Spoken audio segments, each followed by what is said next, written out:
What's good, guys? Film coming at you, and I'm finally gonna give you my review on Supergirl. Just to start it off, this one was hard. This one was hard only because there were moments in this movie that I really liked. Supergirl, especially, I really liked. Milly Alcock killed it.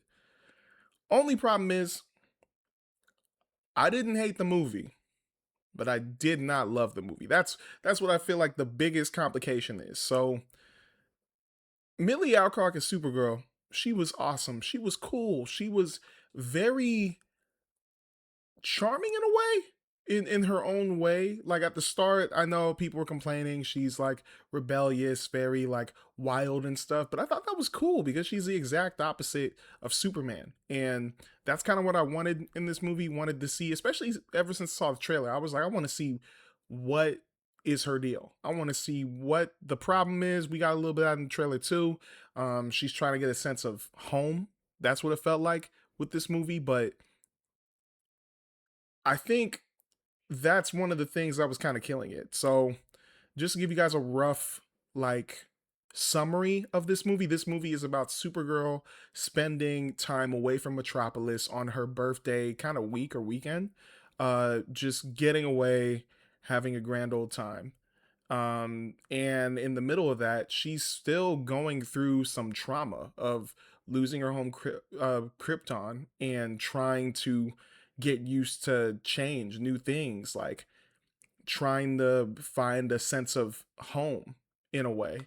And I love that that's what they get into in the first part of the movie. But then the thing that kills it for me is the rest of the plot that kind of drove me away from that. We have different characters pop up in this movie where we have Lobo, we have the little young girl in this movie who I forgot, I think her name was Ruthie. We have Ruthie, and then we have the villain of this movie, which I can't remember his name. I think it was Krem or something. Yeah, it was Krem. Uh, he was very forgetful in this movie. The villain was very forgetful, and it bugged the heck out of me. Like every scene he came into, every scene, I kid you not, for some reason, he had to eat something. Anything. Like that was just around. He at the start, the movie, he's eating a piece of pie or playing with it. I don't know. He was grabbing a bag of whatever and eating it. He was grabbing whatever somebody else was drinking and drinking it. It was just so weird. And I was like, is that like a power up for him? Like, is that where he gets his power? Like, what is his deal? This is like Robert Downey Jr., except Robert Downey Jr. was doing it in the funny way. I feel like I could watch a better movie of finding out, like a documentary of why Robert Downey Jr. was hiding snacks all over the Marvel sets compared to this dude Krem just causing mischief and eating random crap. But it was just so annoying. Like he was just so annoying, and I didn't learn a single thing about him besides he's a sick weird dude who I guess was connected to Mad Max Fury Road. I don't know. Like, but he just was a very forgetful villain and it annoyed me. Rufy, young girl in this movie. Um, I thought there would be a little bit more with her character. She was just, you killed my father, prepare to die type, like Princess Bride type of stuff. Except I was starting to get annoyed for her too.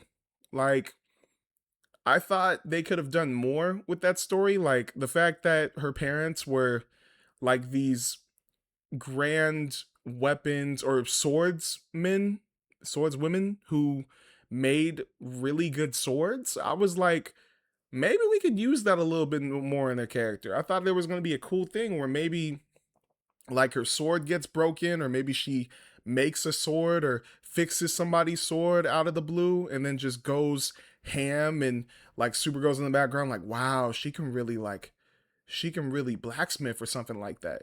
Like that would have been cool for it. That's what I feel like would have made me really like her, but she was just this random kid who went around saying, have you seen Krem?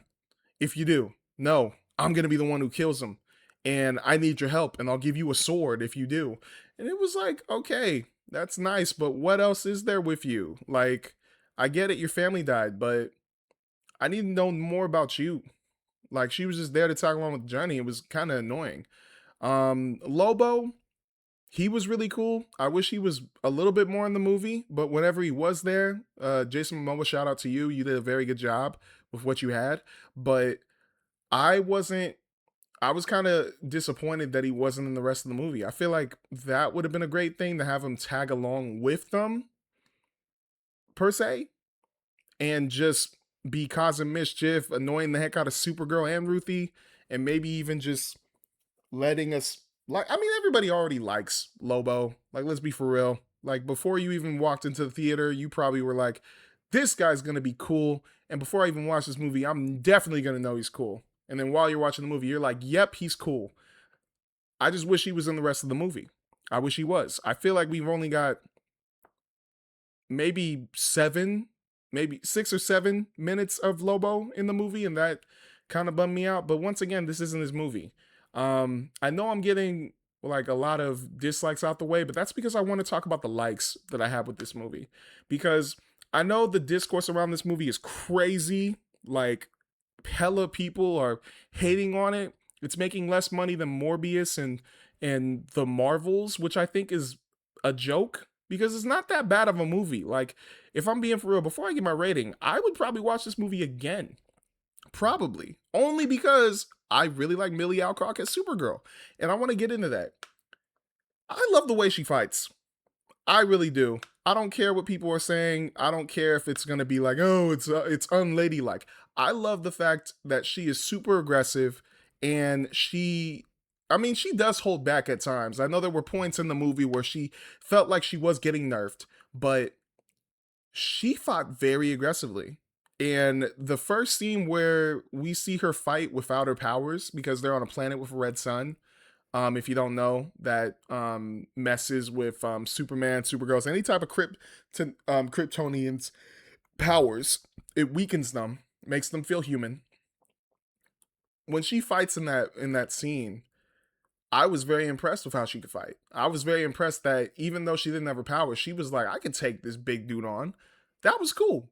That was funny. And me, I'm like, the fact that she's like, I could take this guy on, and she doesn't have her powers is like, whoa, you're really cool. And then there's another scene where you get up into space, and when she does get her powers, she's going in. Like, the all the scenes with her laser eye vision, thought was really cool. Thought it was very intimidating. Like, almost like Batman getting laser eye vision in one certain scene. If you guys don't know, it'll come up. But I thought that was really cool. Even when she did have her powers and she was moving around, I just thought she was very different than Superman, which is what I liked. If she was almost the same in a way, I kind of would have been bummed, but I liked how they explained or how they showcased her difference in her and Kal-El. Um, Another thing I liked about this movie, even though the pacing was annoying the crap out of me, I did like what they were trying to go for. The fact that she's still trying to find a home, still trying to get the sense of home, and that's the thing that's bugging her. Like, even though I felt like the movie went away from that when you get to the middle of the movie, they do make an attempt to get back to that at the end. They do. But once again, just wasn't executed how I wish it was. But the Krypton scenes, when they show you the Krypton scenes, I thought those were pretty good. Once again, this is coming from a Zack Snyder fan. Like, I really loved Man of Steel and that destruction scene. I thought it was cool. But the way they did this one was very interesting. Very interesting. Um, I thought maybe the scene with Krypton being destroyed should have been played at the beginning of the movie. But when you are seeing her with her parents, her seeing them like, or her mom pretty much die from kryptonite, it's very saddening. And I can feel for her. Like, the fact that she had to go through all that while she's growing up, the fact that they're explaining to her how that's affecting them was really sad. And you can really connect with why she's the way she is in the present, when she's just going from planet to planet on her birthday weekend, just getting drunk, listening to music, partying with random stranger aliens, and just being sad. You can feel for that place. But that's why I'm like, this movie isn't that bad because I think just certain points, like certain pacing points, needed to just be switched around, and the movie probably would have been better. But sadly, because of that, I just couldn't hold it to the high regard. I do, in a sense, almost like this might be a guilty pleasure movie for me in the future, but I was okay with it. I just didn't love it. I didn't love it. It was like a bland meal to me where there were good points of the sandwich, but as a whole, the sandwich wasn't that good. It wasn't. I could go get a sandwich at Subway, Jersey Mike's, you name it. But if this person makes a sandwich again, I'm probably not going to eat it. I'm probably going to see if there's other choices out there. But overall, I like Supergirl. I like Milly Alcock. When she come, I'm excited to see her when she's around uh Clark again in Man of Tomorrow because the scenes where those two are together really awesome. Like it's literally the same exact energy you get at the end of Superman where she comes out of nowhere getting crypto and then flying off. It's the same energy. So I'm excited for Man of Tomorrow. Um it did not make me hate the DCU or like think they're on a slide. I think it still is a good movie for the DCU, but I mean, money wise, it's not a good DCU movie. It isn't. It's not going to make that much money in the box office. But I think that us having a Supergirl movie to go back to and to see where we began is still awesome in a sense. It's still awesome to me. But to get my review, I mean, my score out the way, scale of 1 to 10, I am going to give this movie a decent 6 out of 10. I'm going to give it a decent 6 out of 10. I can't give it a 5. I don't think it's that bad of a movie. But I don't think it deserves a 7. Like with 7s, I feel like I just got to like it a little bit more. A 6.4 or 5 just feels right. And I don't know, like Millie Alcock just really saved the movie for me, but overall, and the Superman scenes with her and Superman. But you go back and see Ruthie, Krem and his goons and whatever, and their Mad Max Fury Road type of weird stuff. It kind of kills it. But yeah, I'm okay with it.